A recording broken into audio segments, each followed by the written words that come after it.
Hello, good people of YouTube. Mountbatten here, and today we are taking a closer look at some news that was announced yesterday that I think was kind of overshadowed by, of course, the European battleships being released alongside of course, Surcouf and the Salvage for Victory event that's coming along with that, as those are probably two of the main things on most players' radar with the release of Update 15.1. And something that I believe is indicating that wargaming may very well be close to, well, fulfilling a request that a pretty loud portion of the player base has been demanding of wargaming for quite some time. And that is the extension of asymmetric battles until update 15.5. And this is actually pretty huge for a number of reasons. Now, if you didn't catch yesterday's video, if you haven't read through the update notes yet, yes, Asymmetrics was sticking around until the release of update 15.5. Which, if you're curious, of course, no, we're in 15.1 as of the day that this gets released. I'm recording this a day beforehand. So we have another 4 updates for Asymmetrics to stick around, which will be, roughly about 4 months, not to the day. So Asymmetrics are essentially going to be here from now until probably the later-ish end of May, beginning of June. So almost darn near for half of 2026, asymmetric battles will be available for us to play. Now, this is huge for, well, 2 main reasons. First off, consider that asymmetrics makes grinding everything so much easier. So for any of the dockyards that come out during that time frame, any of the events wargaming cooks up, we will have asymmetrics sticking around to grind that out in. And I'm sure plenty of you watching right now have, of course, abused asymmetric battles to grind your way through, of course, any number of event. Of course, we had Liberty Harbor, the various dockyards that we've been having thrown at us here quite recently. So that is fantastic for that. Apart from the fact that it is, of course, just a pretty fun, turn your brain off mode. You can pretty much, take a good secondary ship into battle, smack W a few times, and you'll more than likely win the game, depending upon the IQ of your teammates. I think I've lost exactly like 3 asymmetric battles simply because my team, for some reason, couldn't stay alive somehow. But yeah, so it's a great way to grind out, whatever missions you have to do for whatever events going on.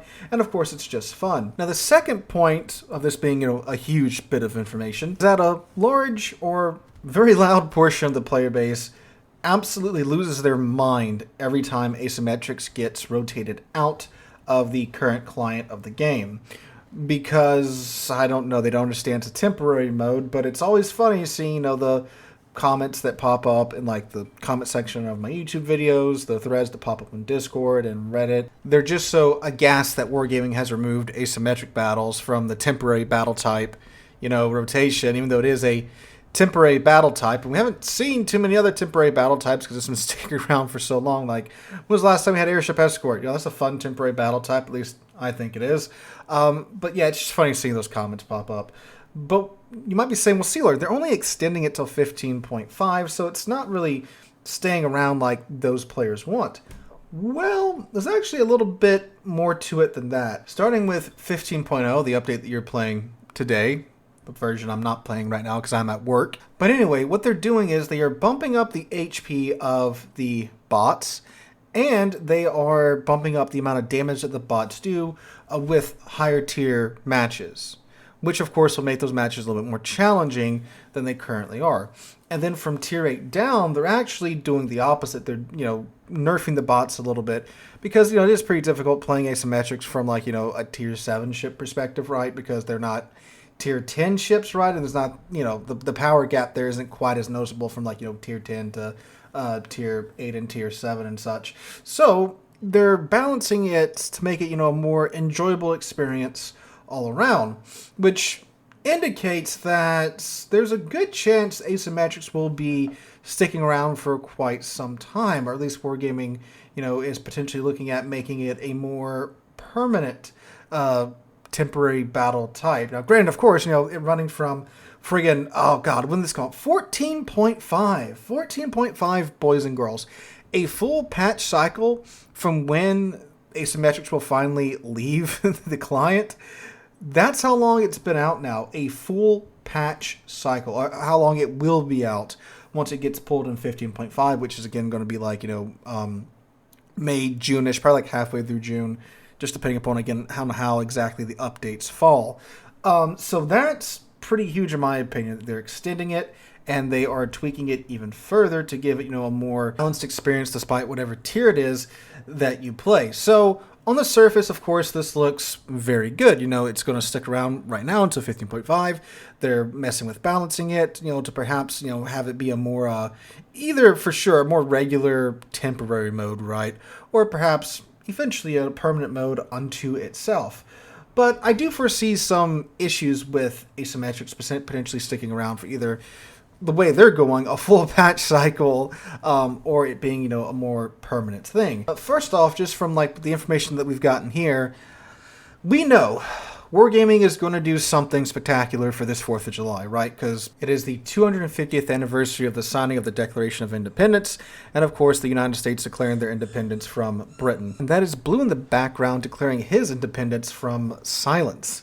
But anyway, so of course there's going to be some massive 4th of July event. I know we just had Liberty Harbor with the 250th anniversary of the U.S. Navy, but like, it's Wargaming. It's an excuse to have, some event to draw players back to the game, or at the bare minimum, of course, have some type of, cash extraction event going live. So unless they extend it yet again, it's not going to be around 4th of July. Again, depending upon how the updates fall and all that jazz, we're looking at, either like late May, mid to late June-ish, 15.5 release, right? But of course, it's only a negative if, of course, Wargaming does have some major 4th of July event plan, which I imagine, again, they would. At like bare minimum, we're going to have some type of, cash extraction event. I would be pretty surprised if, again, there's not some type of grindy event to go along with it, and won't have asymmetrics to grind out in that update. So the next scenario that I foresee that's not a great scenario for asymmetrics is, well, if it does become a permanent mode. I'm sure it'll be, incredibly popular once it becomes, a permanent mode. But as time goes on, the newness will eventually wear off, and the mode will become, fairly stale to most players as time goes on. So eventually it might become a fairly unpopular mode and have a very slow, very painful death eventually, right? And that's kind of a pattern we've seen with other temporary modes and other event modes where they're really popular at first, but then, over the course of the update or two that they're running, toward the end of that update sequence, it's not that populated. We saw that with the Shattered Time mode, the missile mode, if you missed that a few months ago. We kind of saw with the Star Trek event. The Star Trek event, though, was more well thought out. There were, rewards and incentives to keep on playing to the end, which hopefully they'll bring that back. I know they bring back the Teenage Mutant Ninja Turtles crossover here and update 15.0, but I would very much like to see the Star Trek event come back because that was a fun one. But yeah, saw that with Unbreakable Line 2. Besides, of course, a bunch of Battleship players just wanted to get in there and go unga bunga. The other classes kind of got tired of it, and that could most certainly befall asymmetric battles too if it does become a more permanent thing. Meanwhile, keeping it, cycling in and out, taking a break from it every now and then, it's always, pretty exciting when you see it come back, and it's usually pretty well populated when it's for its runtime. And maybe that's what they're doing here by extending it to, the release of 15.5. They're going to see, how popular will this mode stay over the course of a full patch cycle. That could very much be what they're trying to do here. And like, while I say that about the mode, about how, it might become unpopular and such, it really is like the best place for you to grind out, your dockyard missions, combat missions and such that, you can grind out asymmetrics because of just the nature of the mode. I mean, like any type of mission that's, get ribbons or anything, asymmetrics is a no-brainer for that. Set fires, cap caps, sink enemy ships and such.